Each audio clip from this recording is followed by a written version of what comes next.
The night Claire Brennan stood in the doorway of his office and asked him to lie to 100 people from her past, David Reeves realized that sometimes the most honest version of yourself shows up in the middle of someone else's fiction. David was 38, a project architect who had spent the last decade turning other people's vague ideas into clean structural drawings.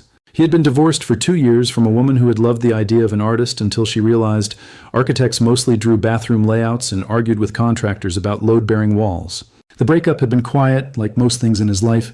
He had moved into a smaller apartment with better light, stopped pretending to enjoy gallery openings, and settled into a rhythm that felt more like waiting than living. Claire had been his boss at the firm for 18 months. She was 41, sharp without being cold, and carried herself like someone who had learned to take up exactly the amount of space she deserved, and not an inch more. She wore dark jeans and linen blazers, and kept her hair clipped up in a way that suggested she had better things to do than fuss with it. She stood in his doorway now, arms crossed, wearing an expression that David had learned to recognize as her "I'm about to ask for something" unreasonable face. "I need a favor," she said. "And before you say no, I'm asking because you're the only person I trust not to make this weird." David set down his pen. Outside the window, the city was settling into early evening, the kind of soft amber light that made everything look like it belonged in a better version of itself. "How weird are we talking?" he asked. Claire stepped inside and closed the door. "My high school reunion is Saturday. I RSVP'd months ago before I knew my ex-fiancé would be there. Now he's bringing his new wife, and I'd rather not show up alone looking like the career-obsessed spinster everyone probably assumes I became." She paused. "So I told them I'm bringing my boyfriend." David blinked. "You don't have a boyfriend." "I know that," Claire said, "which is why I'm asking you to pretend to be one for 4 hours in a high school gym in Pennsylvania." David should have said no. He should have made a joke, wished her luck, and gone back to his elevations. Instead, he heard himself say, "What's in it for me?" Claire smiled just barely. "I'll owe you, and I don't say that lightly." He thought about it for exactly 3 seconds. "Fine, but if anyone asks, we met at work and bonded over how much we both hate open-plan offices."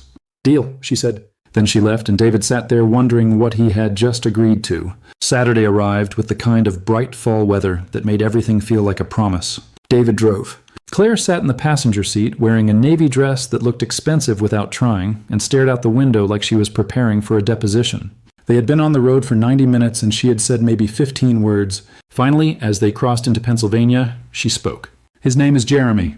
We were engaged for 2 years. He proposed at a bed and breakfast in Vermont, and I said yes because it seemed like the thing you were supposed to do when someone decent asked." She glanced at him. "Turns out decent isn't the same as right." David kept his eyes on the road. "What happened?" "I worked too much." "He wanted kids and a house with a yard. I wanted a corner office and projects that mattered. We kept trying to meet in the middle until we realized the middle was just 2 people pretending to want the same life." She looked back out the window. "He married someone who actually wanted the house. And now you have to see him at a high school gym," David said. "And now I have to see him at a high school gym," she agreed, "with a fake boyfriend who draws buildings for a living." They pulled into the parking lot at 4:15. The reunion was being held in the school's event hall, which had been dressed up with string lights and a banner that read, "Welcome back Wildcats," in faded maroon letters. Claire took a breath, smoothed her dress, and looked at David. "Ready?" she asked. "Not even a little," he said. She reached over and took his hand. Her palm was warm and her fingers laced through his with the kind of certainty that suggested this had been rehearsed, even though it hadn't. "Just follow my lead," she said. "And if Jeremy tries to talk to you about golf, pretend you have to get a drink." They walked in together.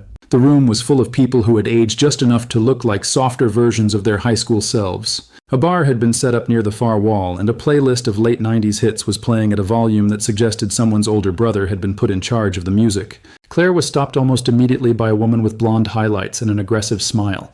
"Claire Brennan," the woman said. "I heard you were coming. And who is this?" Claire squeezed David's hand. "This is David. My boyfriend." The woman's smile widened. "Well, isn't that nice? I'm Kelly Pritchard.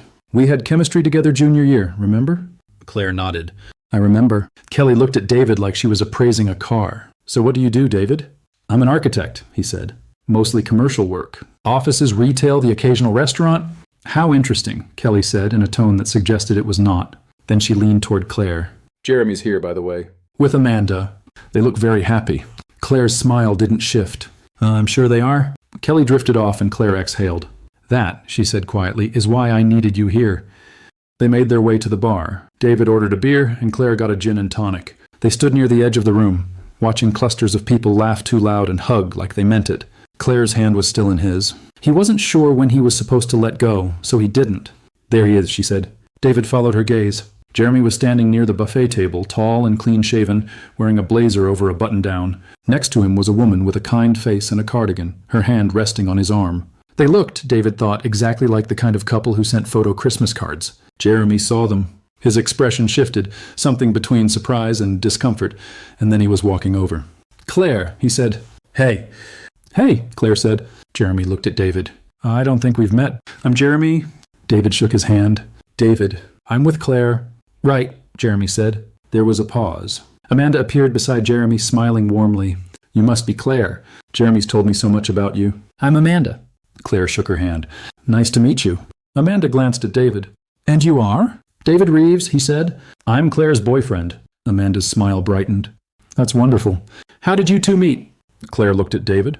He looked back. This was the moment. He could feel the room waiting. "We work together," David said. "She's my boss, actually. We bonded over bad coffee and a shared hatred of open-plan offices." Amanda laughed. Jeremy did not. "So you're dating your employee," Jeremy said. Claire's grip on David's hand tightened just slightly. "I'm dating someone I respect," she said. "There's a difference." Jeremy's jaw tensed. Amanda touched his arm. "We should let you two catch up," she said gently. "It was nice meeting you both." They walked away. Claire exhaled. "Thank you," she said quietly. David looked at her. "For what?" "For not letting go," she said. They spent the next hour moving through the room like a unit. People asked questions and David answered them with the kind of easy confidence he hadn't known he had. Yes, they had been together for 6 months. No, they didn't live together yet, but they were talking about it. Yes, she was a wonderful boss and an even better partner. Claire played along, her hand always somewhere near his, her body angled toward him in a way that suggested familiarity. At one point, during a conversation with a man who had been the quarterback and now sold insurance, Claire rested her head briefly on David's shoulder. It was such a small gesture, so natural that David almost forgot it was part of the act. Almost. By 7 o'clock, the room had loosened. People were dancing. The music had shifted to something slower. Claire pulled David toward the makeshift dance floor. "We should dance," she said. "People will expect it." David hesitated. "I'm not a great dancer." "Neither am I," she said. "We'll figure it out." They did. She stepped into his arms and he placed one hand on her waist and the other in hers. They moved slowly, barely more than swaying, and David became aware of how close they were. Her perfume was faint, something clean and unobtrusive. Her fingers were warm against his. She looked up at him, and for a second neither of them spoke. Then she said, "You're better at this than I thought you'd be." "At dancing?" he asked. "At pretending," she said. David didn't know what to say to that, so he said nothing. They kept moving. The song ended. A faster one started. Claire stepped back, still holding his hand, and smiled. "I need some air," she said. "Want to come?" They walked outside. The parking lot was nearly empty now, just a few cars, and the distant sound of the music bleeding through the walls. The sky was that deep blue that comes just after sunset, and the air smelled like cut grass and gasoline. Claire leaned against David's car and looked up. "I forgot how quiet it gets out here," she said. David stood beside her. "You grew up here?" She nodded. "Until I was 18. Then I left for college and never really came back. My parents moved to Florida 5 years ago. There's nothing here for me now except people who remember me as someone I'm not anymore." She glanced at him. "Do you ever feel like that? Like you're playing a part someone else wrote?" David thought about it. "Every day," he said. She turned to face him fully. "You know what's strange? Tonight I was supposed to be pretending, but I didn't feel like I was pretending with you." David's heart did something inconvenient. "Claire," she stepped closer. "I know this was fake. I know I asked you to do this as a favor. But somewhere between the bar and the dance floor, I stopped thinking of it that way." She paused. "And I think you did too." David looked at her. He could see the faint line of uncertainty in her expression, the way she was holding herself like someone who had just said something true and was waiting to see if it would cost her. He thought about all the careful distance he had kept for the last 2 years, all the ways he had convinced himself that waiting was the same as healing. And then he thought about how her hand had felt in his all night, and how she had looked at him on the dance floor like he was something more than a convenient fiction. "You're right," he said. "I did," she smiled. It was small and real, and it changed the entire geometry of the moment. "So what do we do now?" she asked. David reached for her hand again. "I don't know," he said, "but I think we stop pretending." She leaned in. He met her halfway. The kiss was soft and unhurried, the kind that didn't need to announce itself because it already knew what it was. When they pulled back, Claire was still smiling. "We should probably go back inside," she said. "Probably," David agreed. Neither of them moved. They stayed outside for another 10 minutes, talking about nothing and everything, and when they finally went back in, Jeremy was waiting near the door. He looked at them, then at their joined hands, and his expression tightened. "Can I talk to you?" he asked Claire. Alone? Claire glanced at David. He nodded. I'll be at the bar, he said. She squeezed his hand once, then let go. Jeremy led her to a corner near the coat room. David watched from across the room, nursing his second beer, trying not to look like he was watching.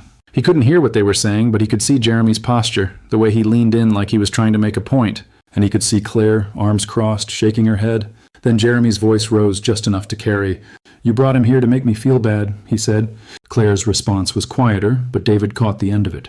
I brought him here because I wanted to. Jeremy's face flushed. Amanda appeared then, touching his arm, whispering something. He pulled away from her, looked at Claire one more time, and walked out. Amanda gave Claire an apologetic smile and followed him. Claire came back to David. You okay? He asked. She nodded. He wanted to know if this was real or if I was just trying to prove a point. What did you tell him? David asked. I told him it was real, she said, and that he lost the right to ask questions like that a long time ago. David set down his beer. Do you want to leave? Yes, she said. They left. The drive back was quieter than the drive there, but it was a different kind of quiet. Claire's hand rested on the console between them, and David's hand rested on top of it. They didn't talk much, but they didn't need to. When they reached the city, David pulled up in front of Claire's building. She didn't get out right away. Thank you, she said. For tonight? For all of it. You don't have to thank me, David said. She looked at him. I know, but I'm going to anyway. She leaned over and kissed him again, slower this time, like she was memorizing it. Then she pulled back and smiled. See you Monday? See you Monday, he said. 6 months later, David moved into Claire's apartment. It had better light than his and a kitchen that actually fit 2 people. They cooked together on weekends, argued about which wall should have the bookshelf, and fell asleep on the couch more nights than they meant to. A year after that, David proposed. He did it in the kitchen on a Tuesday night while they were washing dishes. There was no ring yet, no plan, just the sudden certainty that he didn't want to wait anymore. Claire said yes before he even finished asking. They got married the following spring, in a courthouse downtown with 6 people in attendance. No gym, no string lights, no pretending, just them. David thought about that night in Pennsylvania sometimes. The way Claire had looked at him across the parking lot, the way her hand had felt in his all night, the way she had stopped pretending first. He wasn't sure if he believed in fate, but he believed in the kind of honesty that shows up when you least expect it. And he believed in the woman who had asked him to be her fake boyfriend and then made it real. So what would you have done if your boss asked you to pretend to be her boyfriend at a high school reunion? And have you ever found something real in the middle of something fake? Tell me your story in the comments. If you like this one, leave a like, subscribe, and I'll see you in the next video.